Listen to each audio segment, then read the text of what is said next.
예, 시간이 되어서요. 오늘 제 두 번째 종교 간 대화 모임을 시작하도록 하겠습니다. 오늘 밖에 날씨가 아주 계속 장마가 끝나더니 폭염 때문에 무더위인데 여러분들 건강한 모습으로 다시 뵙게 되어서 너무 좋습니다. 저희는 뭐 종교 간의 대화로 이렇게 이름을 붙였는데 기독교와 이웃 종교와의 대화가 아니라 기독교인이라도 혹은 불교인이라도 어떤 뭐라고 그럴까요?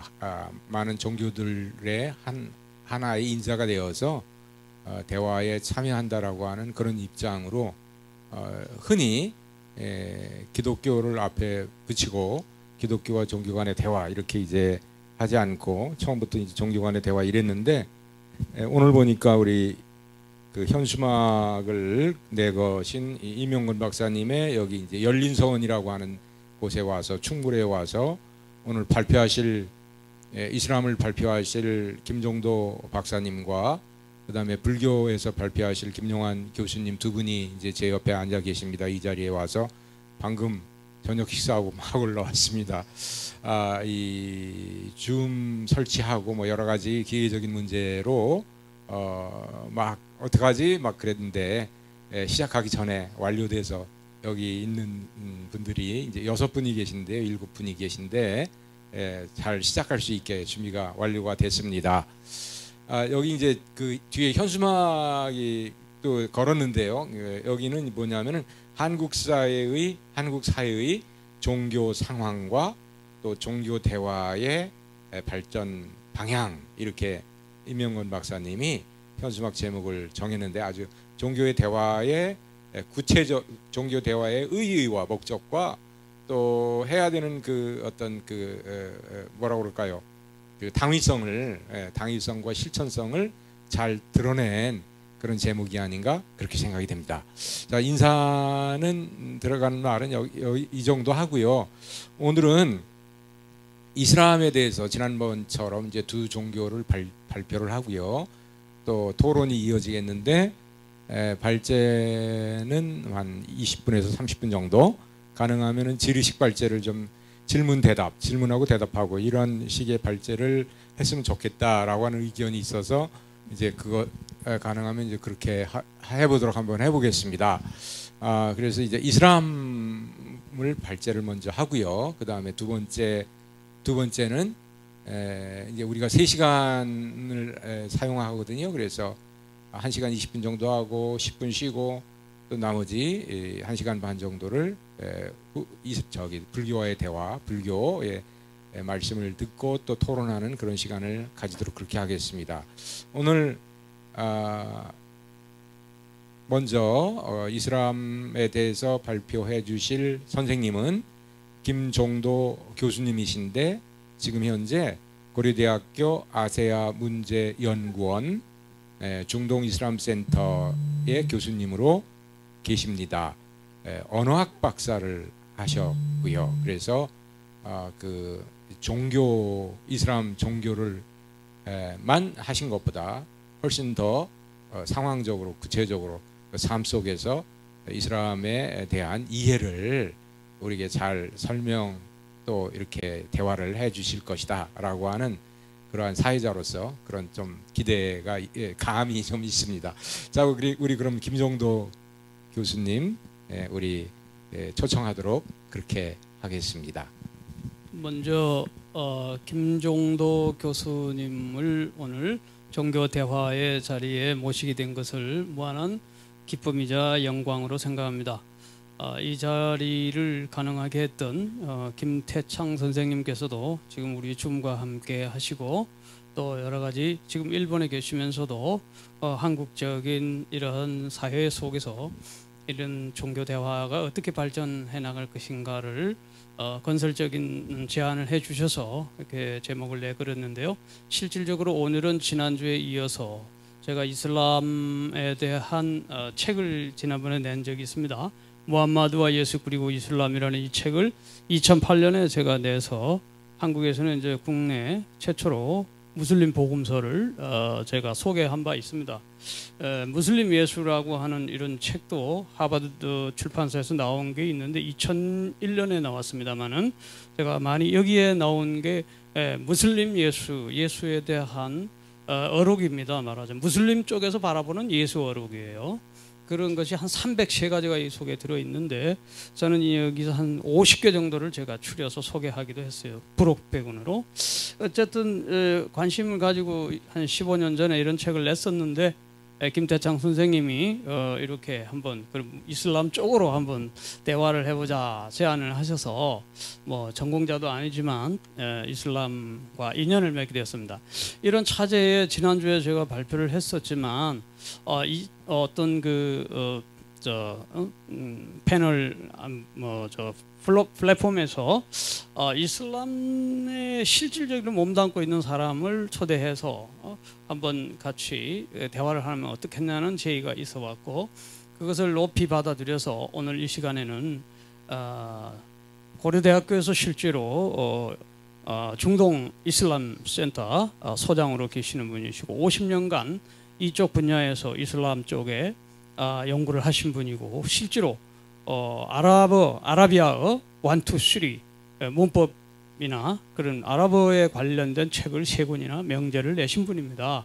그 정도로 아주 깊이 천착하신 분을 모시게 된 것을 큰 영광으로 생각하면서 질의응답의 형식으로 일방적인 발제가 아니라 질의응답의 형식으로 빠른 시간 동안 진행하도록 그렇게 하기 위해서 한 6가지 질문을 제가 부탁을 드렸습니다. 그래서 본격적으로 이제 제가 먼저 질문을 올리겠습니다만은 올릴 때 우리 김정도 교수님이 간단한 인사와 더불어 질의응답에 해주시면 감사하겠습니다.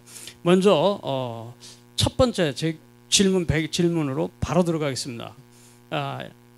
귀하신 걸음해 주셨는데요. 교수님, 이슬람의 탄생 배경은 무엇인가요? 라는 큰 주제부터 먼저 한번 던지도록 하겠습니다. 예, 감사합니다. 네, 반갑습니다. 조금 전에 소개받은 고려대 김종도입니다. 전 사실은 언학자이지 종교에 대해서 잘 모르지만은 서당계에서 3년이면 풍어를 이룬다는 식으로 50여 년간 중동 이슬람을 하면서 이제 주워 들은 이야기를 제가 뭐 사실을 전달한다는 차원에서 말씀드리고 싶합니다. 그래서 그 이슬람 탄생의 이제 배경 사실은 뭐 지금부터 한 1400년 전인데 그때 당시에 그 아라비아 반도 지금으로 말하면은 그 GCC 6개 국가들이 있고 예멘에 있는 그 사우디를 중심으로 한 이 지역을 얘기하는데 이 지역에 그 자연 환경을 보면 상당히 척박해죠. 북부 지역은 그 유목민들이 주로 살았고 남부는 그때는 뭐 마립 댐이랑 그 댐이 무너진 쪽도 있는 걸 보면은 농사가 상당히 발달했던 것 같습니다. 그리고 그 이슬람 학자들이라든가 중동 학자들은 무함mad이 이슬람을 갖다가 선포하기 이전을 갖다가 자일리아 시대라 그랬습니다. 무제 시대 때. 왜 그러냐 그러면 그 이때 상황과 관련된 걸 제가 이제 화면으로 띄워서 이제 좀 말씀드리면은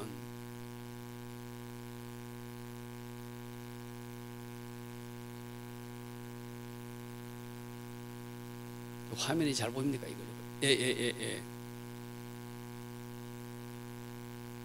그 한 가지가 가장 중요한 게 뭐냐면 그 다신교를 믿어서 예를 든다면 360개 이제 여러 신을 믿는 그런 부족들이 다양하게 또 존재를 했고 그리고 이미 기독교보다 한 기독교가 뭐 4세기경에 공인되기 때문에 한 2, 300년 이후에 생긴 종교이기 때문에 기독교도 존재했고 그 외에 여러 가지 종교가 많이 존재를 했습니다. 그런데 어떻게 할 수 있냐 그러면 그 이슬람 교주인 무함마셋 그 처의 삼촌의 그 성함이 뭐 와라카인데 이분이 크리스찬이었습니다. 그런 거 보면 이미 그 무함mad이 이슬람을 갖다가 그 선포하기 전에 다중교도 있었다고 알 수 있고 그리고 주위에 그 국제 정치를 볼 것 같으면 제가 여기도 썼습니다만 페르시아의 사산 제국과 동로마 제국이 경쟁하면서 서로가 상당히 지친 상황입니다. 이렇게 지친 상황에서 양 제국이 국력이 쇠퇴기 때문에 뭔가 하나가 나와서 강력한 리더십을 가지고 이 세계를 이끌어가면은 상당히 먹혀 들어가는 그런 상황이었죠. 그래서 아마 그 이슬람이라는 게 자일리아 시대라는 그런 특성과 더불어 국제 정치학적인 상황에서 나오면서 상당히 시가 맞아떨어져서 이슬람이라는 종교가 나오지 않았냐 생각됩니다. 좀 더 이제 상세하게 말씀드리면은 부족 중심의 사회고 또 뭐냐면 이 부족 중심 사회에다 봤더니 약탈 그다음 보복 같은 게 많습니다. 예를 들어 어떤 부족이 어떤 부족을 공격하게 되면 그건 언젠가는 자기 부족의 명예를 찾기 위해서 한번 또 보복하는 그런 사회였죠. 이와 같은 경우는 출생하게 되면 아예 땅속에 묻는 경우도 있었고, 이란 것이 그때 당시에 살았던 사람들한테 상당히 뭐냐면 의심도 받고 별로 좋지 않는 풍습이었던 거죠. 이러한 모든 것을 또 타파한 사람이 누구냐 그러면 무함mad입니다. 예를 든다면은 여자에 대해서 상당히 뭐냐면 상대적으로 비하한 시대였지만은 무함마드 같은 경우는 천국이란 것이 어머니의 발 아래에 있다고 했습니다.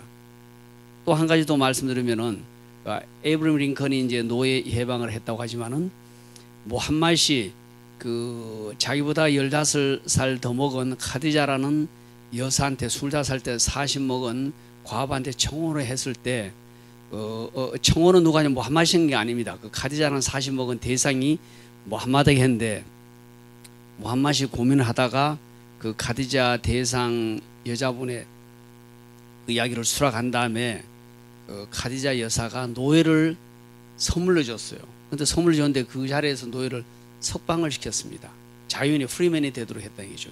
이러한 모든 것이 이슬람이 상당히 시대적 상황과 국제적 상황을 봐서는 뭐냐면 상당히 먹혀 들어간다. 요즘 말 먹혀 들어간다. 상당히 확산될 수밖에 없었던 상황이 아니었던가 그렇게 생각합니다. 물론 초기에는 핍박이 많았지만은 그 핍박이 뭐 장기간에 걸쳐된 건 아니었죠. 네.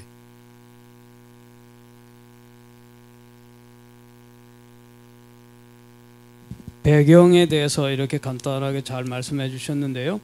이왕이면 이제 이슬람이 보다 더 급성장하게 된 배경이 있을 것 같아요. 초기는 이렇게 탄생 배경을 말씀해 주셨는데 어떤 뭔가 어떤 결정적인 요인들이 있었을 것 같습니다.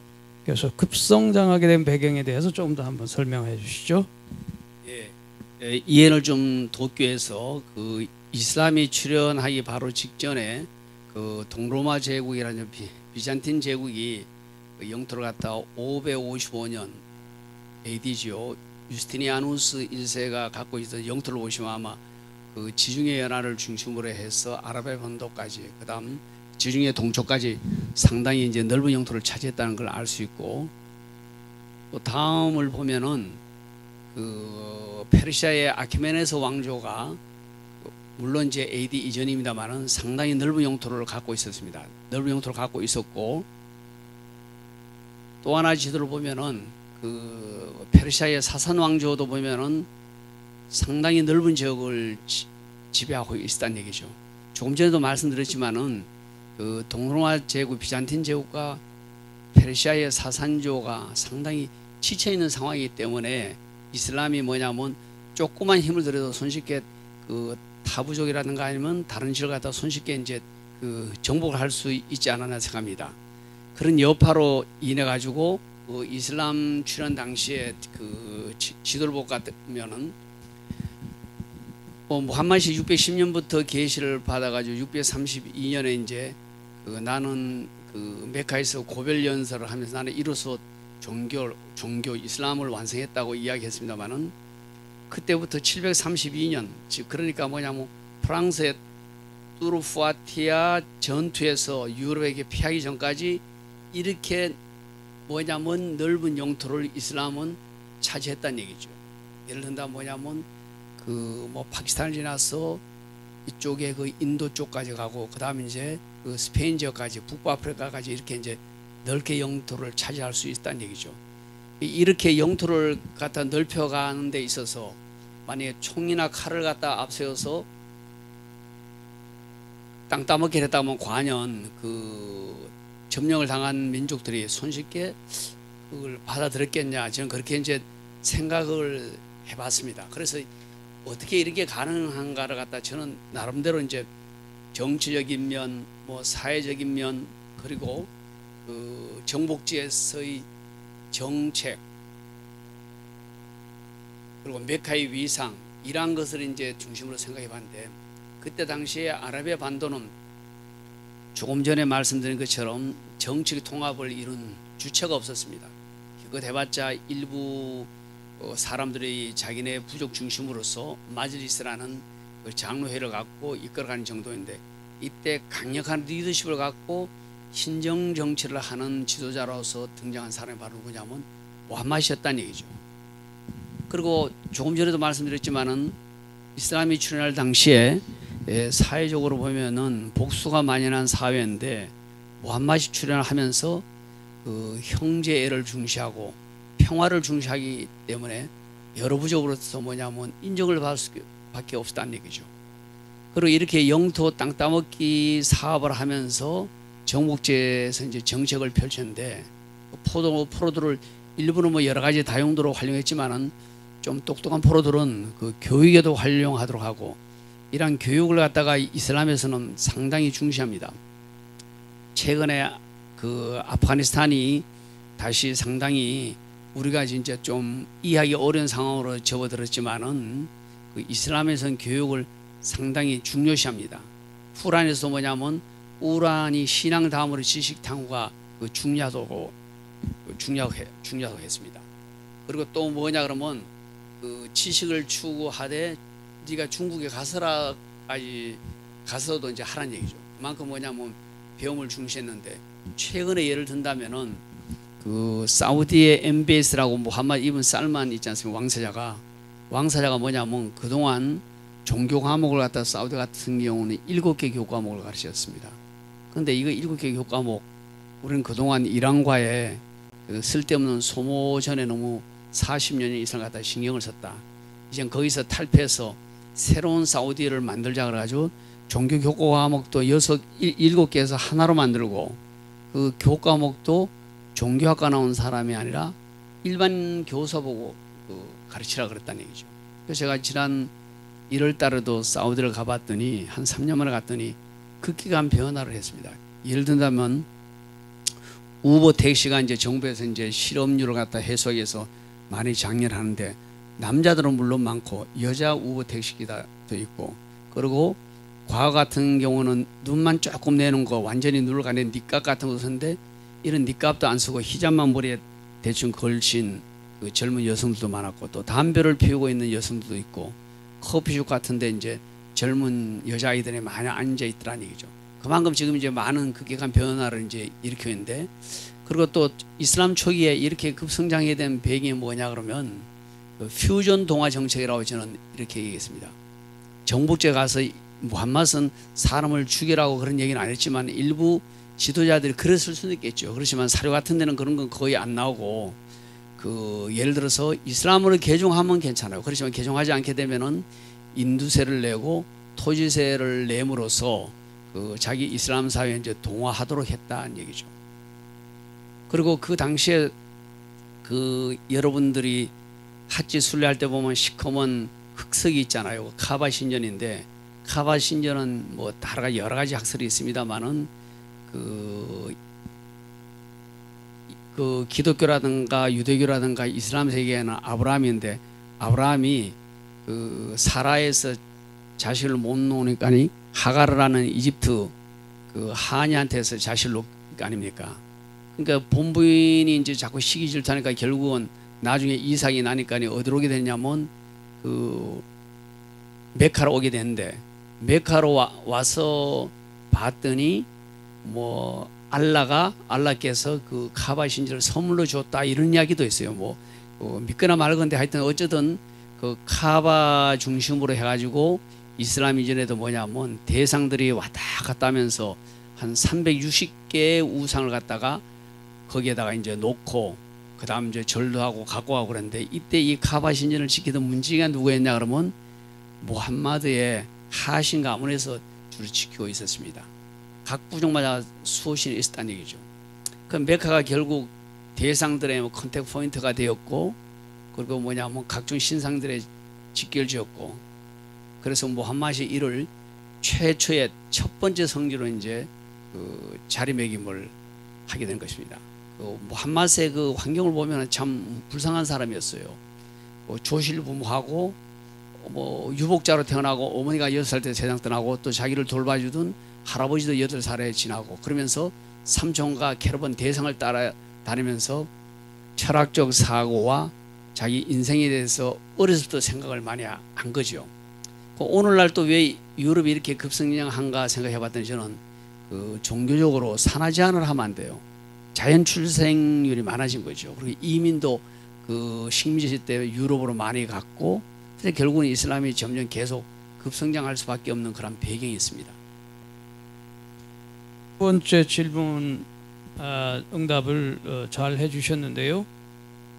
이슬람이 급성장하게 된 배경을 지금까지 듣게 되었습니다. 역사적 배경에 대해서 종교, 정치, 사회, 경제 뭐 등 다양한 방면의 이유가 있겠지만, 영토를 확장해 나가는 데 있어서 아주 그 꼭 칼과 이 무기만으로 영토를 확장한 건 아니다. 여러 가지 종교 정책, 사회적인 평화 정책들이 있었다 하는 말씀이 인상적이었고요. 세 번째 질문으로 들어가겠습니다. 이제 이슬람이 주장하는 핵심 가치, 그리고 그 신앙에는 무엇이 있는지 한번 여쭤보겠습니다. 예, 이 질문과 관련돼 가지고 사실은 지금부터 한 10여 년 전에 어디 그 종교인 평화회의인지 제가 발표를 하는데, 제 앞에 앉은 분이 뭐 어떤 가톨릭 회장님 같아요. 제가 무슨 단체인지 모르겠는데 그분이 명함을 줬더니, 예, 선생님이 오랫동안 뭐 중동 쪽을 공부하셨는데 그래도 이슬람을 아실 거 아니냐, 뭐 조금 알죠. 그랬더니 그분 하신 얘기가, 이슬람이 자랑할 거 있으면 한 가지만 이야기하라는 거예요. 그래서 제가 남의 종교를, 제가 무슬림도 아니고 어떻게 제대로 말씀드리기 어려운데 한 가지는 어렵다 그랬더니, 한 가지만 이야기해달라 얘기해요. 제가 이제 과거부터 생각해 왔는 게, 예배 보는 방식을 얘기했더니, 예배 보는 방식이야 뭐 각 종교마다 특색인데 왜 그러냐 그랬더니, 이슬람은 예배가 남녀가 따로 본다 그랬더니 이분이 깜짝 놀라, 왜 따로 보냐요. 다 같이 예배 보면 좋지요 그러냐고. 그래서 제가 그게 이제 답을 뭐라고 했냐면, 예를 들어서 예배를 보는데 이슬람에서 엉덩이를 들고 절을 하는데 앞에 어떤 아가씨가 예배 보는데 엉덩이를 들면은 그 예배가 되겠습니까 안 되겠습니까 그랬더니, 그분 한 얘기가, 왜 엉덩이를 들어요? 아니 예배 볼 때 엉덩이를 들고 절을 하게 되니까 엉덩이를 들 수밖에 없습니다 그랬더니, 그거 좀 그러네요. 신을 갖다가 오로지 경외해야 되는데 경외하는 시간에 옆에 신경 쓸 때가 많으면, 선생님 만약에 하나님이다 하면 그 예배를 갖다 그 제사를 받아주겠습니까 안 받아주겠습니까? 제가 그렇게 질문드리니 그분이, 이슬람이 그렇게 그까지 신경 쓰는 종교예요 그런 거예요. 그래서 그분 하신 말씀이, 내가 몰랐던 사실을 알았다 그러는데, 그 이슬람 그 자체가 주장하는 핵심적 가치는 뭐 잘 아시겠지만은 육신 오형이라는 게 있습니다. 육신 6가지 무슬림이 된다면은 6가지 믿어야 될, 그걸 이만이라고 믿음이고, 그다음 그걸 행동으로 실천해야 돼요. 아말이라는 게 있는데 육신 오형입니다. 어떤 사람 뭐 다른 방법으로 저는 6가지 믿을 게 육신이라고 그러고 5가지 실천상이라고 오형이라고 하는데, 알라를 믿어야 되고 천사를 믿어야 되고 경전을 믿어야 되고, 경전을 믿는 데선 요것만 잠깐 말씀드리면 뭐냐면, 경전은 유대교에서 믿는 토라, 모세 오경도 믿어야 되고, 그 다음에 다윗에게 준 그 자보르라고 시편도 믿어야 되고, 그다음에 예수에게 준 그 가스펠 복음이라는 인질도 믿어야 되고, 그리고 이러한 경전들이 훼손되고 신의 말씀을 제대로 전달하기는 어렵다는 얘기, 결국 훼손되기 때문에 마지막 예언자를 통해서 내가 주는 경전을 받고, 우란이라는 얘기예요. 우란. 그래서 그 경전을 다 믿어야 된다는 얘기죠. 다시 말하면 기독교인이 있다고 하면 무슬림도 기독교 경전 성경 민다는 얘기입니다. 그 유대교 경전 민다는 얘기죠. 사자가 또 뭐냐면 시대를 통해서 한 12만 4천 명의 사도들을 봤다 그러는데 그분들을 믿어야 되고, 그다음 최후 심판과 정명, 운명론 같은 그런 걸 믿어야 되고, 그다음에 이렇게 믿는다고 되는 게 아니라 우리 뭐 크리스천들도 믿음과 행함이 일치해야 되잖아요. 마찬가지로 5가지 뭐냐면 실천상이 있습니다. 신앙 고백, 이거 뭐냐면 알라 외에는 신이 없고 무함마드는 알라의 사도이다 그러고, 예배를 5번 보는데 아까도 이제 식사할 때 어떤 그 교수님께서 이제 물으셨는데, 무함마드이 어느 날 비몽사몽간에 어떻게 했냐면 그 하룻밤 사이에서 메카에서 예루살렘으로 이제 여행을 갔습니다. 육신이 뭐 비몽사몽간에 갔어요. 그래서 이제 거기서 하늘로 올라갔는데 거기서 7개 천국을 다 방문했는데 마지막 천국에 갔더니 아브라함도 있었는데 거기서 하루에 예배를 5번 보는 걸 배워왔다 그래요. 그전에는 5번 보는 게 꼭 뭐 정해지지도 않았는데 그 미라지라는 여행을 갔다 오면서 확실하게 이제 실천적으로 해라. 뭐 이제 이슬람에서 이렇게 전승인들이 하고 있습니다. 그리고 그 2번째 이제 예배를 보는데, 예배는 시아 같은 경우는 시아파는 3번 보고 순니파는 5번 봅니다. 그래서 무함마드이 한 이야기가 그 무함마드의 언행론 하디스인데, 거기에 의하면은 예배를 보기 전에 뭐냐면 몸을 깨끗하게 씻어야 돼요. 그게 세정 우두행인데, 한번 몸을 반 씻은 자체가 아마 예배를 반을 갖다 근해했다고, 그 정도로 청기를 중시하는 종교입니다. 그리고 단식을 하는데 이슬람력으로 우리가 이제 착각을 하고 있는데, 라마단 그러면 라마단이 단식이라는 의미가 아니라, 라마단은 이슬람력이 12달인데 그 중에 9번째 달의 이름이 라마단이고, 그 달에 하는 게 단식이에요. 아랍어는 싸움인데, 그때 이제 해가 떠서부터 해가 질 때까지 아무것도 안 먹고, 해가 지자마자 동네에 많은 무슬림들이 모여가지고 멍석에다 뭐 여러 가지 음식 해놓고 단식을 깬다는 의미로 이프타를 한 첫 번째 식사를 합니다. 자, 그리고 지난번에 3월하고 4월 달에 이번 달에 이제 단식해줘. 그 다음은 종교 구빈세인데, 이건 뭐냐면 오랫동안 유목민들의 전통에 의해 가지고 그 어떤 전쟁을 한다든가 뭘 하게 되면은 그 2.5% 갖다 이제 자기네 공동체에 내는 거죠. 이와 마찬가지로 이슬람에서도 직장인들은 2.5% 이제 구빈세를 내고, 사업한 사람은 자기가 이제 알아서 내게 되어 있습니다. 그래서 이러한 종교 구빈세를 담당하는 부서가, 종교 부서가 있습니다. 이 돈을 가지고 여러 그 뭐냐면 과부라든가 고아라든가 아니면 이슬람 사원 술이라든가, 다시 말하면 그 좋은 일에 씁니다. 그래서 이 부서가 상당히 힘도 세고 상당히 예산도 많이 갖고 있습니다. 그리고 이제 마지막으로 오행 중에서 성지순례를 갔다 와야 되는데, 얼마 전에 성지순례 갔다 왔잖아요. 성지순례 가지고 텐트 쳤다가 밥에 먹다가 불 나는 경우도 있는데, 어쨌든 무슬림들은 재정적으로 능력이 된 사람은 평생에 한 번 성지순례 갔다 와야 됩니다. 그게 이제 이슬람력으로 12월달 핫지월에 12월달에 8, 9, 11에 갔더니 그때 갔다가 핫지라 그러고, 그다음 평상시에 수시로 간략하게 갔다 오는 순례를 소순례라 그러는데, 그걸 오므라는 이제 수시로 갈 수 있죠. 예, 그래서 그 핵심 가치를 저는 이제 뭐냐면 그 제가 만든 건데, 이슬람의 3대 정신을 저는 만들어봤습니다. 평등. 자, 평등. 그래서 무함마드는 그 이슬람에서는 교주 무함마드는 인간 이상도 인간 이하도 아니고 다만 마지막 last prophet, 마지막 예언자일 뿐이다라고 이야기하고 있습니다. 그리고 형제를 상당히 중시하고 평화를 중시하는데, 인사말도 여러분 알다시피 아살라무 알레이쿰, 당신에게 평화가 있기를 하고, 인사를 받는 상대방도 와 알레이쿰 살람, 그리고 당신에게도 평화가 있기를. 옛날에 우리가 인사하듯이 하룻밤 새 지나고 나면 안녕하십니까 하는, 안녕하세요 하는 인사와 거의 똑같은 그 맥락에서 이제 이해를 하면 될 것 같습니다. 그리고 이 사람들은 그 공동체 의식을 갖다가 다지기 위해서 예배를 볼 때 그 모두가 한꺼번에 말이죠, 그 집단적으로 보는 걸 중요시해요. 그래서 금요일 날 12시에 보는 예배가 그 기독교에서 주일 대예배처럼 금요 예배예요. 주마 예배. 주마는 모인다 그랬는데 주마 예배를 보고, 그리고 예배를 볼 때도 사람들이 모여서 예배를 많이 봅니다.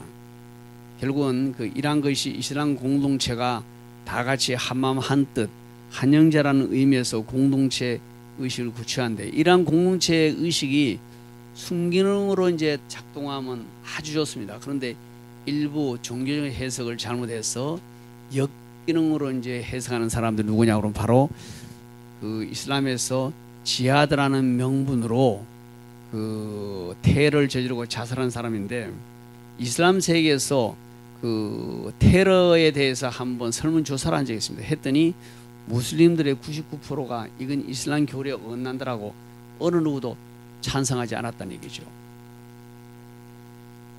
그리고 최근에는 뭐냐면 우리나라 그 경북대 그 모스크에 대해서 잠깐 말씀드리면은 그 유학생 와 있고 노동자들 와 있는 무슬림들이 우리나라에 지금 작년 5월달 현재 무슬림들이 한 27만 명이 들어왔다 그래요.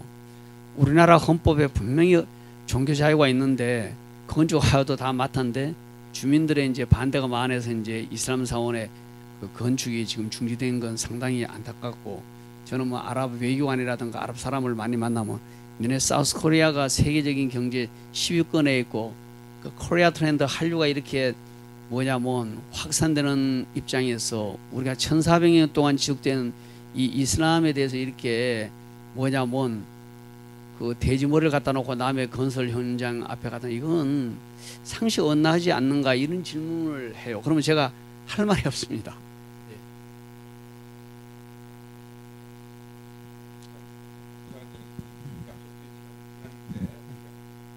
나머지 제가 질문이 한 세 가지가 남아 있는데요. 좀 더 압축적으로 한번 짧게 한 2, 3분 내로 대답을 한 질문에 2, 3분 내로 해주시면 감사하겠습니다. 좀 전에 이제 이슬람의 핵심 가치에 대해서 잘 말해주셨는데, 상당히 육신 오행 6가지 믿음과 5가지 행한 원리, 이슬람의 5 기둥이라고 하는 중요한 걸 말씀해 주셨고, 그 육신 중에서 맨 마지막 정명이라고 하는 건 학자들 간에 조금 더 그 여러 가지 논의가 있는 것 같습니다. 정해진 운명 같은 거, 거기에 대해서는 좀 더 구체적인 토론에서 아마 다뤄주면 어떨까 하는 생각도 하고요. 그 다음에 전체적으로 그 핵심 가치를 나름대로 평등, 형제, 평화 이 3가지 각도에서 뽑아주신 것 아주 유익하다고 생각합니다.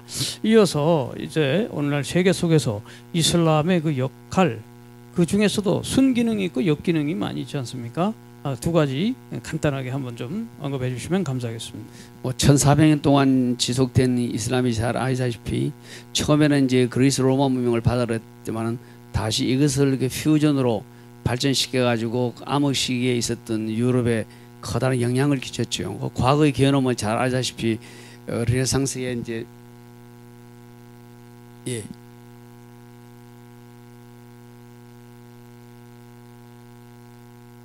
아니요.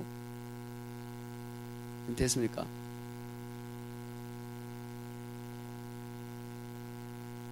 됐습니까?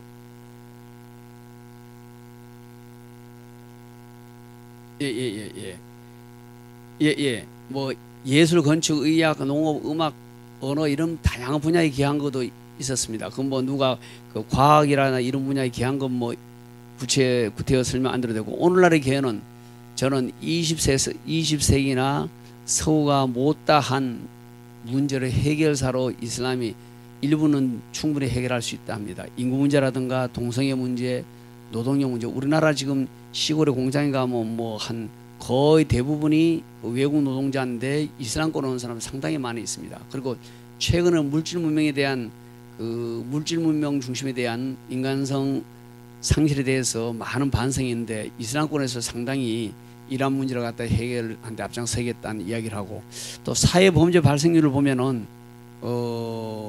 억제 역할을 상당히 하고 있습니다. 뭐냐면 하루에 예배를 5번 보고 또 경리를 보면서 나쁜 생각을 물론 할 수 있지만은 그래도 상대적으로 덜 하게 되기 때문에 생활 밀착형 종교로서 자신을 수시로 고백함으로써 그 내면적으로 순기능을 하고 또 표면적으로도 그 행동을 하기가 어렵겠죠. 물론 이러한 것이 아까 이야기한 것처럼 극단주의자들에 의해 가지고 역기능하는 것도 일부분이 있습니다만은 무슬림들이 이를 갖다 용납하고 있지 않다고 이제 말씀드리겠습니다.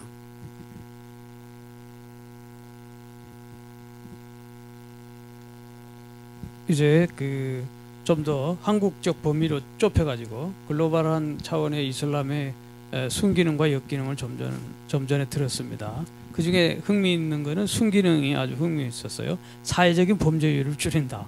예, 아주 좋은 생각이었던 것 같고, 이제 한국 안에서 이슬람과 기독교 간에 특히 갈등이 심하죠. 이런 상황에서 해결 방안이 좀 있을까요? 예, 상당히 하여튼 심한데 제가 뭐 어느 분이라고 말씀은 안 드리지만은 여러분들께서 유튜브에 들어가서 많은데, 우리가 사실은 어떤 현상을 바라볼 때 몰라서 무조건 비판하는 경우도 있고, 대충 알면서 본질을 모르고 비판하는 경우가 있는데, 이제는 이러한 차원을 넘어서 본질을 알고 본질을 한번 꿰뚫어보고 분석한 다음에 비판을 해야 되지 않는가 생각이 듭니다. 그래서 대한민국의 헌법 20조 1항에는 모든 국민은 종교의 자유를 가진다. 종교의 자유를 가질 수 있는데 어느 종교에 대해서 비판할 수 있지만 어느 종교에 대해서 종교의 자유를 막는 것은 안 된다는 얘기죠. 경북대 후문의 이슬람 성원은 빨리 그 지방자치단체에서 해결하고, 주민들도 좀 더 성숙된 생각을 가지고 역지사지 입장에서 생각을 해봐야 됩니다. 그래서 공정과 상생 방법을 모색하는데, 이것은 바로 누구냐? 각 종교에서의 지도자들인 성직자들이 앞장서서 한번 진지하게 생각해 봐야 되지, 계속 지금같이 뭐냐면 잘 모르는 상황에서 계속 상대가 마치 사탄의 자식이라고 계속 이렇게 우격다짐으로 한다면 이거 영원한 해결책이 없습니다. 사실 창조주가 봤을 때 모든 만물은, 피조물은 누가 만들면 창조주가 만들 게 아니에요. 그게 사탄이 개입된다는 건 좀 웃기는 이야기죠. 우리가 좀 냉정해질 필요가 있다고 생각합니다. 좀 말씀 감사합니다. 이게 좀 전에 역지사지라는 말을 쓰셨는데, 그죠? 종교 자유를 인정하는 어느 나라에서 서로 상대의 입장에서 한번 생각해 보자. 좋은 발상인 것 같고요. 그래서 이런 그 해결을 우리 각자, 각 종교인들이 좀 더 심각하게 좀 더 고려해 보아야 되지 않을까, 이렇게 생각하면서 이제 이슬람의 입장에서 기독교를 한번 어떻게 이해하는지, 저는 그 무슬림인들이 대개 그리스도교를 어떻게 이해하는가, 거기에는 이제 각도가 다양하겠지만 특별히 개인 50년간 무슬림권에서 활동하신 그런 입장에서 한번 바라보는 이해는 어떤가요? 예, 하여튼 뭐 이슬람과 기독교 이런 문제는 해결책이 없다는 게 중론이지만, 과연 그럴까? 이 갈등을 만든 사람도 인간이고 알라도 하나님도 아니죠. 인간이 만들었기 때문에 인간이 바로 저는 해결해야 되고, 또 언론의 편파적인 그 보도와 횡포도 문제고, 학교를 통한 편견 해소를 해야 됩니다. 그래서 그 꾸란에서 어떻게 얘기하냐면, 그 유대교라든가 크리스찬도 성세 백성으로 동일시하고 있습니다. 물론 꾸란에 뭐냐면 이교도를 죽이는 이런 이야기는, 그건 그때 당시에 상황에 맞는 이야기지 오늘날은 아니다는 얘기죠. 우리가 어떤 문맥을 해석할 때 그때 시대적 상황이라든가 어떤 상황을 다 그 문맥을 이해해야 되는데, 우리는 일부 이슬람을 비하하는 입장에서는 어떻게 얘기하느냐, 그때 당시 상황을 고려하지 않고 그걸 현대 적용을 시킨다는 얘기죠. 그리고 일부 극단주의자들 무슬림들도 그때 상황을 지금에 적용시킨다는 얘기예요. 지금 일부 사처제 하라 그러면 할 사람 거의 없습니다. 왜냐하면 일단 던져보면 먹고 살기 어려운 무슨 얘기냐. 한 가지 이제 그 역사적인 사실을 보면, 십자군 전쟁 때 총 9번의 줄기옥으로 250년간 이슬람 세계와 소아시아가 이제 피로 점철됐다. 문학 작품에서 상당히 뭐 말발굽에 뭐 피로 뭐 좀 그 흥할 정도였다 그런 피해를 이야기하는데, 또 최근 와서는 뭐냐면 그 이슬람에서는 상당히 기분 나쁜 일이 있습니다. 이게 기분 나쁜 게 아니라 오늘날의 이스라엘 팔레스타인 문제의 근원적이기도 한데, 로마가 쳐들어와서 이제 유대인들이 유리방황하면서 그 팔레스타인 땅에 팔레스타인 아랍인이 살게 됐잖아요. 이러다가 전 세계에 돌아다니던 디아스포라 돌아다니던 유대인들이 힘을 모아가지고 결국은 시오니즘을 주장하면서 1948년 5월 4일 날에 이제 그 건국을 한 적이 그러잖아요. 그런데 영국이 뭐냐면 19세기, 20세기에 와서 땅 따먹기 전쟁을 하면서 이중 플레이를 하게 됩니다. 이스라엘과 아니 유대인과 아랍에게 다른 약속을 한다는 얘기죠. 1915년 아랍 여러 국가들은 독립희망을 갖고 영국과 동맹을 맺게 됩니다. 그래서 1차 세계대전이 끝난 이후에 영국은 아랍인 국가를 건설해 준다는 그 후세인과 맹만 그 이집트에 있던 그 영국 그 외교관 사이에 서한을 발표해요. 아, 니네 나라 하나 만들어 줄 거야 라고 이제 하는 거죠. 그리고 1916년대도 또 만약 영국과 프랑스가 뭐냐면 전쟁에 지쳤습니다. 다 땅 따먹기 지치니까 사이커스-피코 비밀 협정을 맺어가지고 이제 영국, 프랑스, 러시아가 땅 나눠먹기 비밀 협정을 해요. 물론 뭐 그 식민지 시대 때 1894년에 아프리카 국경을 자기네 마음대로 나눠가지고 오늘날의 아프리카의 수많은 종족 분쟁, 뭐 부족 분쟁을 일으킨 장본인들 일이죠. 그리고 1917년대 또 3년간에 걸쳐서 어떤 이야기를 하냐? 영국이 이제 이라크 바그다드를 인수하면서 비밀리에 유대인들하고 유대 국가를 우리가 만들어줄게 하고 발포선언을 하게 됩니다. 결국은 뭐냐면 이러한 것이 아랍인들의 꿈과 희망을 갖다 좌절시키게 되는 거죠. 최근에는 프랑스 등에서 2011년도 4월부터 히잡 착용 금지가 되고, 근데 우리가 예를 들어 누가 모자를 쓰고 다니는지 뭘 쓰고 다니는지 남의 일에 간섭할 필요 없는 거 아니에요? 자, 2015년 9월 30일은 덴마크 만화가, 이분도 얼마 전에 세상 떠났습니다만 남의 종교의 최고로 여기는 예언자를 갖다가 폭탄을 두는 걸 갖다가 만편을 게재한다. 뭐 표현의 자유가 있다지만 그 종교에서 싫다는데 구태 그럴 필요가 왜 있는가? 최근에는 그 꾸란을 갖다 소화하는 갖다가 함으로써 지금 상당히 시끄러워졌습니다. 그래서 이러한 모든 것이 이슬람의 입장에서는 뉴 밀레니엄 시대가 되면서 그 요한 바로 2세가 와서 십자군 전쟁이라든가 그런 거에 대해서 사과를 한 적이 있었어요.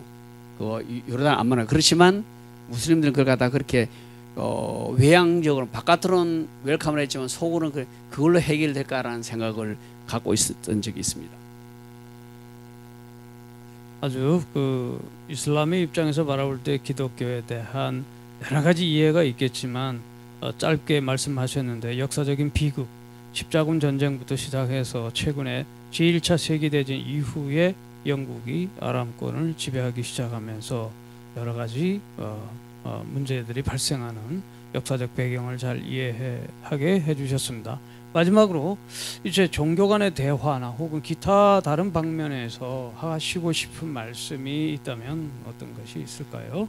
예, 우리가 이슬람 세계를 갖다 오해하는 것 중에서는 뭐냐면 이슬람 이전에 아랍 세계가 오랫동안 가지고 왔던 과거의 병폐가 마치 이슬람인 것처럼 이해하는 게 많아요. 예를 든다면 일부 다처제, 여성 할례, 명예살인, 폭력성, 여성차별, 이건 가부장적인 아랍 유목 사회가 갖고 있던 하나의 병폐였다는 얘기죠. 그리고 종교의 본질은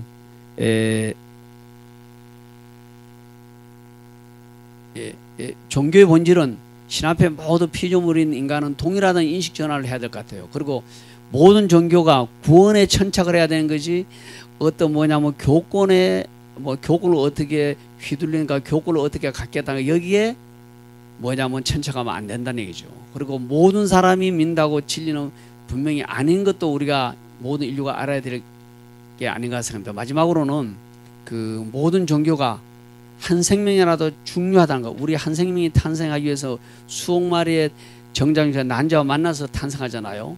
인명을 경시하는 풍조가 모든 종교에서 뭐냐면 사라져야 됩니다. 그게 만약에 인식된다면 종교 간의 싸움도 있지 않고 종교 간의 대화는 좀 쉽지 않을까 그렇게 생각됩니다. 감사합니다.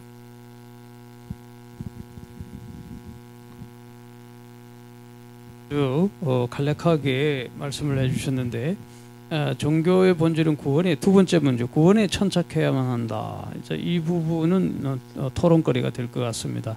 오히려 이 구원론들 때문에 서로 막 싸우는 부분도 있지 않는가, 그렇게 생각해 볼 수도 있을 것 같고요. 어쨌든 오늘 다음 시간에 토론과 이런 시간에 줌에 계시는 여러분들도 얼마든지 대화할 수 있는 시간이 있다고 보고요. 지금까지 귀한 말씀해 주신 것에 대해서 다시 한번 감사를 드립니다. 네.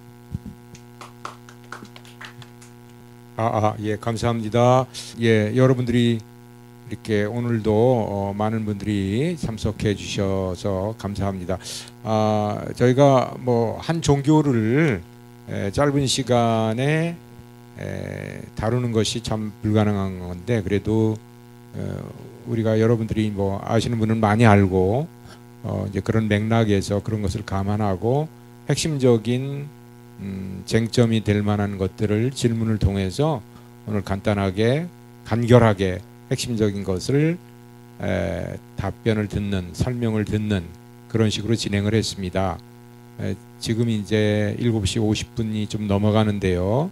한 30분 정도, 40분 정도요.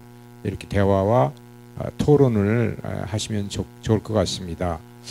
자유롭게요. 자유롭게 제가 사연은 보지만 뭐 이름을 또 누구 좀 말씀을 해 주십시오. 그렇게 하기 전에 하지 않게 그냥 자유롭게 말씀을 하실 때에 지금 음소거 상태에 있으니까 그것을 열어주시고 또 자기 소개를 간단하게 해주시고 말씀을 해주시면 좋겠습니다. 네, 감사합니다. 어느 분이 좀 표시를 이렇게 해주시고 말씀을 해주시면 좋겠습니다.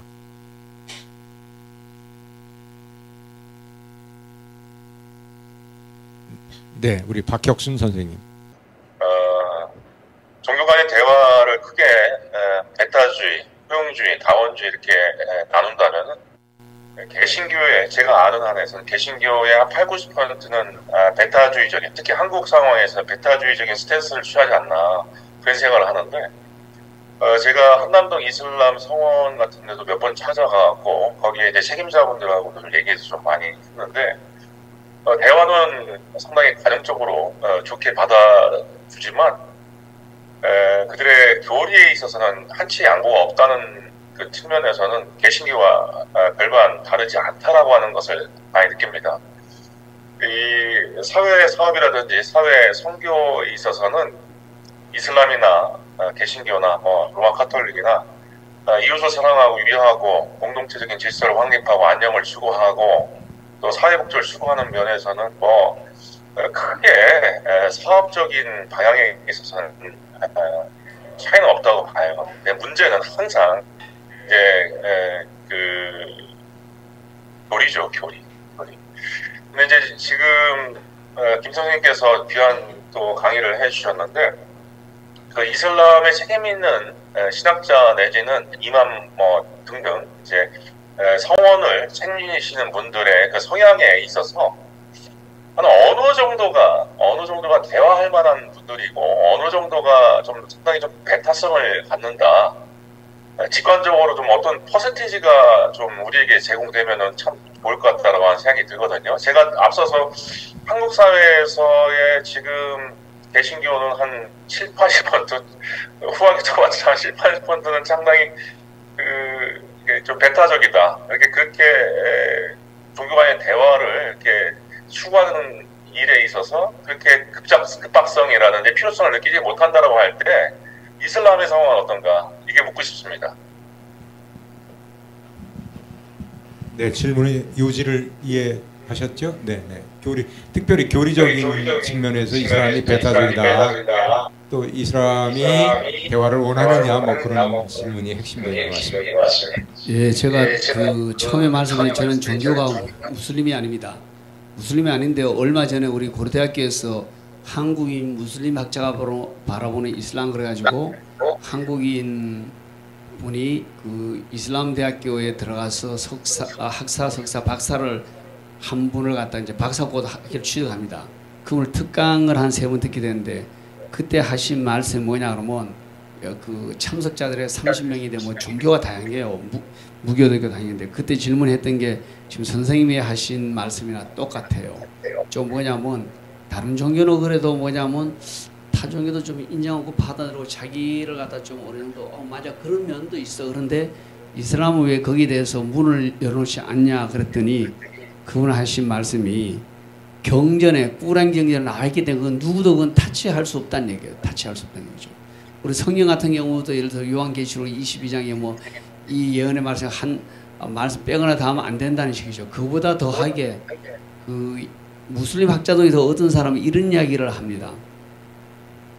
꾸란이나 이슬람은 이미 창세 이전에 자기 천국에 있던 종교와 말씀이란 얘기예요. 그래서 그건 누가 손을 댈 수 없다가 아니고 완전히 절대 진리라 그러죠. 거기에 대해서 어떤 어느 정도 퍼센트가 우리 교회 다니는데 이건 좀 그렇지 않아? 안 믿어. 그런 거 용납될 수가 없는 종교지요. 그렇게 이해하시면 좋을 것 같습니다. 예, 또 이어서 계속 좋은 대화와 질문이 있었으면 좋겠습니다. 우리 순도심 김상희입니다. 네. 선생님. 네. 저는 지난번에도 이제 1회 때도 말씀드렸지만 한국의 말하자면 거의 뭐 정통적인 그리고 이제 주류라고 할 수 있고 이제 한국의 이제 아까 말한 이제 박 박사님 말씀하신 이제 70~80%에 속한 이제 뭐 아마 여기 계신 기독교인들은 다 비슷할 거예요. 이제 이 박사님 같은 경우 빼고는 이제 저도 근데 이 박사님하고 마찬가지로 세부 전공은 종교학이나 이제 경제학이나 이런 이제 그런 쪽을 사회과학을 공부한 사람이기 때문에 종교는 이제 많이 이제 넘어서서 이제 이야기를 많이 할 수 있는데 그렇지만 주류 소속 교단이라든지 이런 거를 본다면 자라서부터 지금 이제 한 60년 정도 이렇게 우리나라는 70~80%에 대한 그런 이제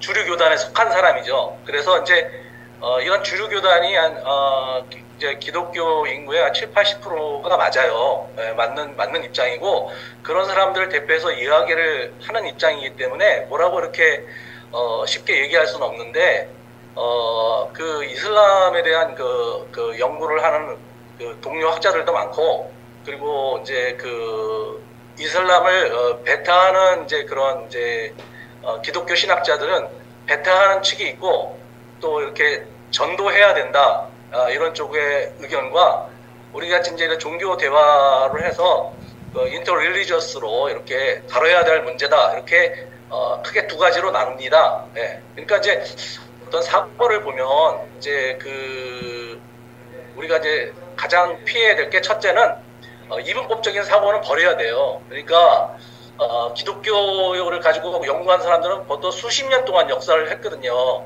그래서 이제 예를 들어서 간단하게 이제 통합집 같은 경우 이렇게 얘기를 들어보면 그에서는 이제 여성의 안수 주는 문제 이거 가지고도 몇십 년 동안 논의해서 한 25년 이렇게 결정을 내린 거거든요. 근데 아직까지도 70~80% 속하는 그러한 주류 기독교인들은 아직 그 문제를 결정을 못하고 있어요. 그만큼 이제 우리 기독교 내에서도 그 논쟁을 가지고 70년, 80년 이렇게 걸려가서 이제 한 또 20년, 25년 최근에 이제 20년이나 25년 사이에는 엄청난 이제 경천 동지할 그러한 이제 변동 사항들이 많아진 거죠. 그래서 이제 굉장히 진보적이고 이제 그러면서도 이제 현 상황이 이제 모든 한국적인 상황이 굉장히 도태되어 가고 있다. 그러니까 말하자면 퇴행하고 있다. 그런 식으로 반성하는 쪽이 많습니다. 그런데 제가 한 가지 이제 이슬람에 대해서 이제 말씀을 드리고 싶은 건 그거죠.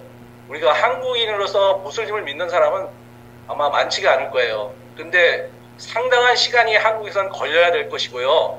그 다음에 두 번째, 그 교리를 아까 말씀하신다고 그러는데 그런 과정을 기독교는 그런 거의 반봉건 상태를 거의 100년 또는 수십 년 이렇게 걸려서 극복했거든요. 과연 이슬람에서는 그런 과정을 걷고 있는지 요거에 대해서 내부적인 토론을 좀 말씀을 해주시는 게 우리가 대화를 할 때 더 솔직한 대화가 되지 않을까 그런 생각을 하고 있습니다. 이상은 같이 연구하고 이슬람에 대해서 저희도 전문적인 학자들이 있어요.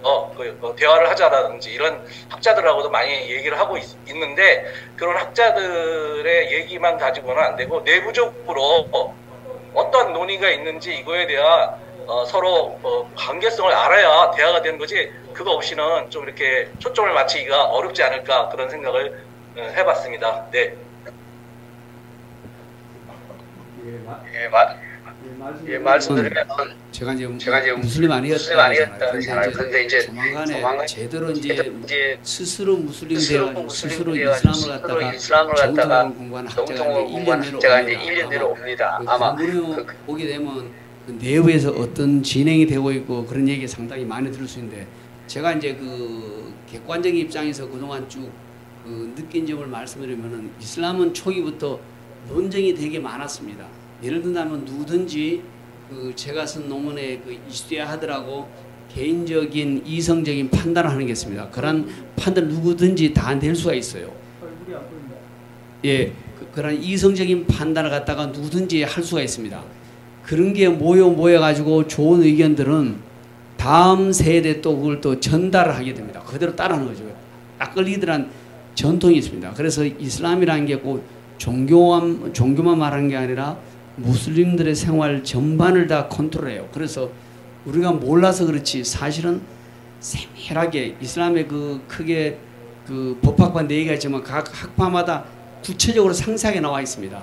다만 우리가 무시하고 그까지 손이 못 대서 모르고 있을 뿐이에요. 우리가 생각했던 건 상당히 구체성을 띈 그런 생활 규범이라든가 종교 교육이라든가 이런 게 많이 되어 있는데, 그걸 제가 못 전달해 주는 저 자신도 안타깝고 앞으로 그런 학자들이 나와야 됩니다. 예, 감사합니다. 저는 그 아까 한국에 들어와 있는 이슬람권에서 들어와 있는 그 분들이 약 27만 정도 되신다고 그랬죠? 27만 정도 되시고, 그리고 세계 인구의 20억이 이슬람인들이 이슬람이다라고 얘기했을 때 굉장히 이제 큰 포션을 차지하고 있는 건데요. 그러면서 이제 우리가 이제 여러 가지 교리적인 문제, 그러니까 교리적인 상위성, 그다음에 예전에 있어서의 상위성, 제도 습관 상위성 뭐 이런 걸 얘기하다 보면은 그 해답이 안 나온다고 봐요. 해답이 안 나온다고 보고, 아까 잠깐 발표하시면서 이 21세기, 20세기 후반부터 이 서구 문명이, 특별히 서구 근대 문명이 한계에 도달한 것 같은 많은 그 위기와 한계를 이제 노출하고 있는 상황 속에서 서양의 많은 학자들도 동양의 종교와 전통과 동양의 사유방식을 많이 말하자면은 선호하고 배우려고 하고 그러지 않습니까? 이제 그런 점에서 서양의 기독교 문명, 그 다음에 동양의 뭐 동양의 이제 뭐 불교 유불 문명, 그 다음에 이제 이슬람 문명이라고 얘기할 수 있는데, 이슬람 문명이 서구 중심의 문명의 위기에 대해서 어떤 도움이 될 수 있는, 어떤 해결책이 될 수 있는 어떤 사유관이라든가 가치관이라든가, 그러니까 서양과는 다른 그런 것을 해결을 위해서, 인류 문명 해결을 위해, 가령 기후 위기라든가 아니면은 뭐 이렇게 자본주의의 폐해라든가 등등 있지 않습니까? 그런 걸 위해서 이렇게 좀 기여할 수 있는 그런 좋은 것들이 있다면 뭐가 있을까요?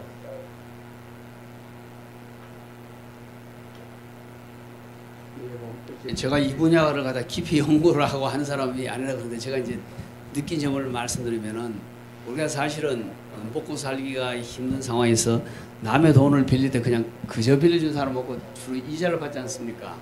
이슬람은 이자라는 개념이 없습니다. 이자를 하는 게 아니라 자기가 투자를 해서 이익이 생기면 나눠 가진다는 개념이에요. 그래서 뭐냐면 서양에서도 최근에 뭐냐면 그 영국 같은 데서도 이슬람 채권을 갖다가 뭐냐면 받아들였고, 미국 같은 데는 서구에서 점점 이슬람 금융에 대해서 관심을 두는 건 바로 뭐냐, 그동안 자본주의 컨벤셔널 뱅킹 시스템에서 했던 게 폐해가 많더라는 얘기예요. 폐해가 많기 때문에 이걸 한번 우리가 연구해 봐야겠다 그래가지고 연구도 하고, 일본은 이제 채택하고, 근데 우리나라 같은 경우도 조세 특례 제한법이 2번이나 상정되려고 그런 상정이 이제 못 된 적이 있죠. 그게 뭐냐면 자꾸 단점만 보지 말고 장점을 연구해서 장점만 잘 활용하면 될 것 같아요, 우리가. 그래서 서구에서도 계속 무슬림들하고 한 가지 사적인 얘기를 하면, 제인대 배운 제자가 2명이 최근에 직장에 뭐 대기업에 찾아왔어요. 그 친구가 자기 무슬림이 됐대요. 그래서 제가 그래 너가 잘 선택하면 잘 믿어봐라. 그래서 제가 뭐 그 개인의 사상을 물어볼 수는 없잖아요. 요즘 젊은 애들 보면 자기가 스스로 선택해서 믿는 애들도 나온 것 같아요. 그래서 서구에서는 특히 뭐냐면 그 관심을 갖는 것 중에 하나는 특히 뭐냐면 기존의 서구가 뭐냐 아까도 처음에 얘기했지만 해결하지 못했던 문제, 동성애라든가 여러 가지 우리 사회에서 아직까지 뭐 일부 사람들은 찬성하고 대부분 사람들은 반대하고 있습니다만은 그런 인류 보편적 가치에 어긋나는 것들이 서구의 시각으로 해결하기 때문에 이슬람 시각으로 해결할 수 있다고 이야기를 하죠. 그래서 뭐냐면 분명히 저는 이렇게 생각합니다. 남자가 해야 될 역할과 여자가 해야 될 역할이 다르다고 생각해요. 저는요. 최근에 와서 뭐냐면 페미니즘이나 여러 가지 그렇다고 제가 뭐 그걸 찬성한 게 아니라 신체 구조적으로 다른데 다름을 인정하고 평등을 이야기하지 그건 인정하지 않고 평등 이야기하는 건 좀 어렵지 않는가 생각됩니다. 어쨌든 이슬람이 우리가 잘 몰라서 그런데 좀 더 연구를 할 필요가 있다고 생각합니다. 네, 음소거 열어주시고요. 네. 네, 저는 간단한 거 이렇게 여쭤보고 싶은데요. 아까 발표하시는 내용 중에 이슬람교 쪽에서 이렇게 동성애 문제를 이슬람이 해결한 여러 문제들이 있는데 또는 뭐 이렇게 조금 도움이 된 여러 가지 문제들이 있는데 그 중에 동성애라는 말도 있었거든요. 그거 좀 들어보고 싶네요. 네. 신이 창조 인간할 때 남자 여자 따로 창조하는데 남자가 여자로 뭐 어떻게 성질을 한다든가 여자가 거꾸로 된다 이건 용납될 수 없다는 얘기죠. 이슬람은 그걸 철저히 그걸 동성애를 갖다 반대하고 있습니다. 아니 그런데 그런 동성애 이해는 기독교권이나 뭐 동양권이나 그동안 그 이전까지는 다 반대하고 있었거든요. 그러니까 철저히 반대하고 있다라고 하는 것이 해결책은 아닐 것 같아요. 그런데 이제 그게 새로운 문제로 최근 뭐 50년 혹은 20, 30년 안에 이슈화됐고 그런 것들을 또 인정하는 그런 사회나 국가가 생기기 때문에 거기서는 그게 자유로운 건데 그것을 못 받아들이는 사회나 구조 속에서는 그것을 문제로 생각하는 거 아닙니까? 그런데 그것을 이슬람권에서는 전통적으로 그것을 철저하게 그럴 수는 없다 이렇게 얘기하기 때문에 그게 해결책이다. 이것은 답변이 아닐 것 같은데요. 네. 물론 해결책이 아닌데 그 무슬림들이 하는 얘기는 신체 구조를 신이 이미 이렇게 다르게 구현하는데 니네가 왜 그걸 갖다 신의 영역에 침범하냐고 그렇게 이제 대답하는 거죠. 그 사람. 신의 영역인데. 또 이어서 질문을 해주시면 앞으로 한 10분 정도 더 이슬람 문제에 대해서 발표하신 그 문제에 대해서 얘기를 할 수 있을 것 같습니다. 네, 저는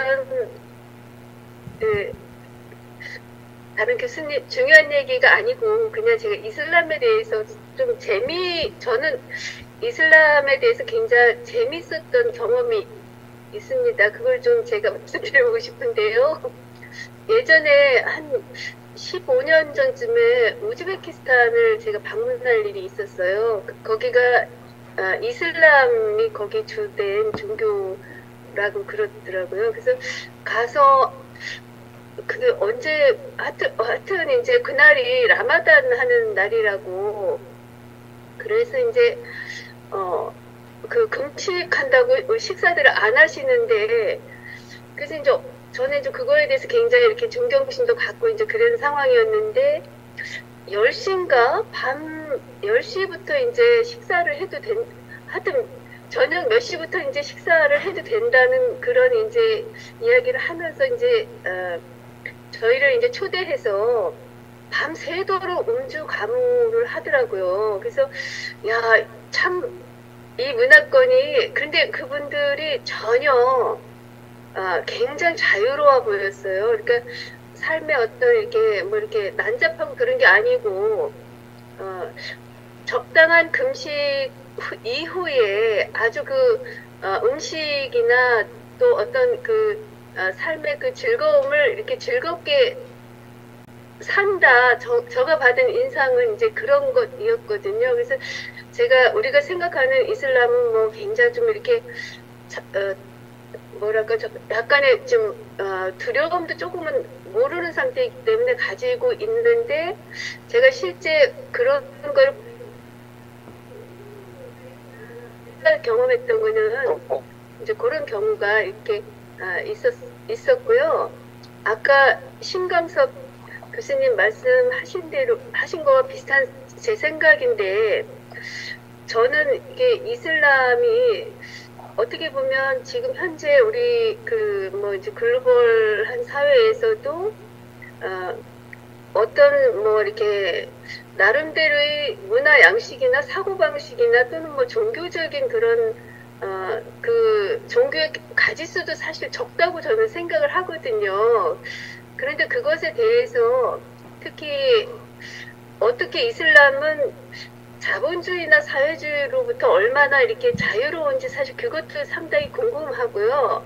그래서 어느 정도 이렇게 대안적인 그런 삶의 방식이나 또는 뭐 사유 방식 그런 거를 제공할 그런 좀 그 가능성이 어느 정도 되는지 그것도 좀 저는 질문을 드리고 싶습니다.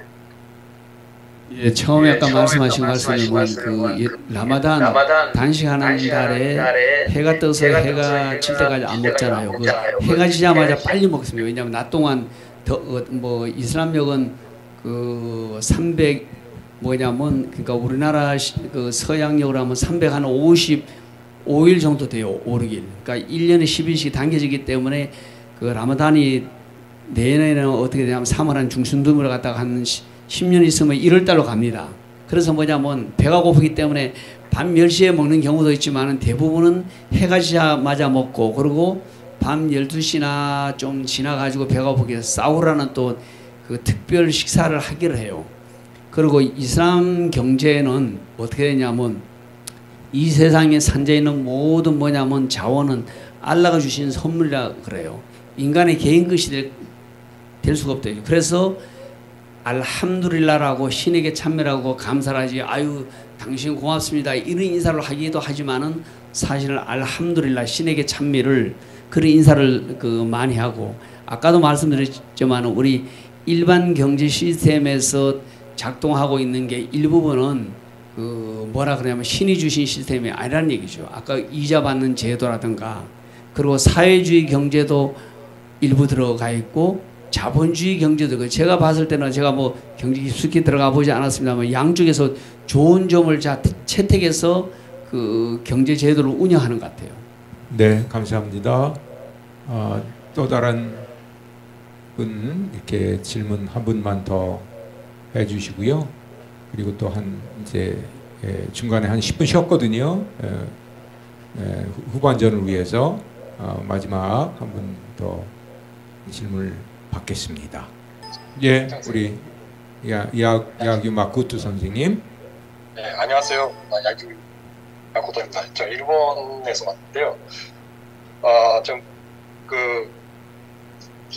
이슬람의 극단주의에 대해서 좀 아까 말씀 계셨는데요. 그 극단주의라는 게 혹시 소국 군대에 대한 반동이랄까, 반격이랄까, 한 가지 기억이 나는 게, 이슬람에는 원래 폭탄테라는 게 없었어요. 그런데 일본의 적군파가 이스라엘의 로도 공항에서 총난사 사건을 일으키고 나서 그것을 보면서 이슬람의 극단주의자들이 아주 감명을 받았대요. 목숨을 아끼지 않고 적에게 타격을 주는 그런 모습을 보면서 이상하게 감명을 받아서 그 영향으로 자살 폭탄테러 생겼다고 합니다. 또 하나, 저도 페르시아 문화, 일본어 배우지만 그래서 좀 읽어본 적이 있는데, 이슬람에서 중세 시기는 건성에 대해서 아주 약간 관대한 편이었다고 합니다. 그래서 문학에서 보통 그런 남성력 본성애도 있고 이성애도 있고 그런데 그 군대에 와서 그 서구 기독교 문명의 그 지민지 제국주의 직략에 부담면서 자기 종교를 승화시키는 과정에서 이런 그 자기 문화 속에 있었 역사 전통 속에 있었던 그런 부도덕적인 면을 없애야 된다는 그런 반응에 의해서 그렇게 그 뭐랄까 동성애에 대한 그 분기시라는 게 생긴 것 같습니다. 그래서 결국 보통 이슬람의 그 특성이라든지 극단주의 뭐랄까 그 이슬람의 특성이라 여겨져 있는 것이 오히려 내부에서 영향을 받은 것이라든지 또는 서양 기독교 문명에 대한 반격들과 그러니까 자기를 재존입하는 움직임으로서 나타났다고 생각되지 않을까. 저는 좀 그렇게 생각해봤는데 선생님 어떻게 생각하시는지 좀 의견 여쭈고 싶습니다. 말씀드리면 제가 일본에 몇 번에 중동학에 와봤더니 일본은 중동에 대한 연구 목록이 19세기부터 되게 책 두께가 한 이만큼 돼요. 우리는 요만큼 될까 말까인데 일본은 상당히 잘 되어 있습니다. 조금 전에 얘기한 지하들을 통한 극단주의자들 사실은 솔직히 말씀드리면 자기네를 건드리지 않고 가만히 놔두는데 누가 화낼 사람은 없죠. 서구가 계속 그동안 이슬람을 비하고 이슬람을 못 살게 굴었으니까니 결국 예를 들어 1972년도 매년 올림픽 때도 이제 검은 9월단이 있었잖아요. 그러한 것이 결국은 서구 문명에 대한 반감 때문에 결국은 극단주의자들이 나온 것이라 보고, 예를 들어 한국에서는 테러가 지금 현재는 이슬람의 극단주의자한테 일어날 수가 없죠. 왜냐하면 우리가 이슬람에 대해서 누가 심하게 예를 들어 코란을 불태운다든가 아니면 이슬람에서 비하를 한다든가 그런 게 없죠. 만약에 그런 일이 일어난다면은 일부 극단주의자들은 이슬람의 대부분 9%가 싫어하지만 나는 이거 하면 알라께 칭송받고 상 받을까 그래서 그런 사람이 나올 수도 있는 거죠. 그래서 조금 전에 말씀드린 것처럼 그거는 결국은 서구에 대한 반감 때문에 테러가 생겼고 점점 많이 있는데, 테러는 사실은 이슬람 초기에도 전쟁이 나가서 지하들을 하라고 코란 나오긴 나옵니다. 지금 같은 상황은 아니었다는 얘기죠, 사실. 서구에 대한 반감이라고 하는 표현보다 사실상 반감은 좀 감정적으로 뭘 하는 거잖아요. 서구가 먼저 공격을 했기 때문에 그렇다라고 하는 표현이 더 정확하지 않을까 그렇게 생각을 합니다. 영국이 인도를 침공하고 중국을 침공하고 그리고 영국이 모든 그리스에서 모든 유물들을 다 빼앗아서 대형 박물관을 장식하고 이런 것들을 아주 솔직하고 그리고 강하게 지금은 얘기를 해야 그네들이 정신 차리지 않나, 저는 그렇게 좀 생각을 하고 있습니다. 우리 시간이 이제 지금부터요 한 8시 30분까지요 조금 쉬고 2차로 우리 불교에 대한 그 강의를 발표를 우리 김용희 선생님이 해주시고, 그리고 우리 박혁순 박사님 거기서 질의를 이렇게 해주시면서 또 진행이 되었으면 좋겠습니다. 일단 8시 30분까지 좀 쉬도록 그렇게 하겠습니다. 감사합니다. 감사합니다.